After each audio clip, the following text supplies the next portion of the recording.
வணக்கம். இது ஜியோ ஸ்டுடியோவின் சினிமா பெட்டகம். மரியாதைக்குரிய இசை ஞானி இளையராஜா சார் அவர்கள் எத்தனையோ திரைப்படங்களில் ஒவ்வொரு விதமாக ஆலாபனையை பயன்படுத்தி இருந்தாலும் கூட, குறிப்பாக மௌனராகம் திரைப்படத்தில் இரண்டு வகையான ஆலாபனையை படம் முழுவதும் உள்ள அத்துணை பாடல்களிலும் கொடுத்திருப்பார்.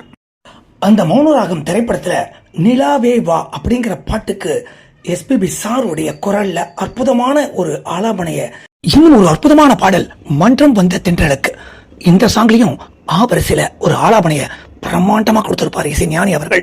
இந்த ரெண்டு பாடலுக்குமே இசைஞானி அவர்கள் ஆவரிசையில ஒரு ஆலாபனை கொடுத்திருந்தாலும் கூட, ரெண்டு பாட்டுக்கும் மிகப்பெரிய வேரியேஷன் இருக்கும் ஆலாபனையில. அதே மௌனராகம் திரைப்படத்துல ஃபீமேல் வாய்ஸா ஜானகி அம்மாவுடைய வாய்ஸ் இருக்கும். அந்த ரெண்டு பாட்டுக்குமே லா வரிசையில அற்புதமான ஒரு ஓப்பனிங் ஆலாபனை கொடுத்திருப்பார் இசைஞானி அவர்கள். எத்தனையோ பாடல்கள்ல எத்தனையோ ஆலாபனையில கேட்டிருந்தாலும் இசைஞானி அவர்களுடைய ஆலாபனை தனித்துவம். சினிமா அப்டேட்ஸ் தெரிஞ்சுக்க லைக் பண்ணுங்க, ஷேர் பண்ணுங்க, சப்ஸ்கிரைப் பண்ணுங்க. இது ஜியோ ஸ்டுடியோவின் சினிமா பெட்டகம்.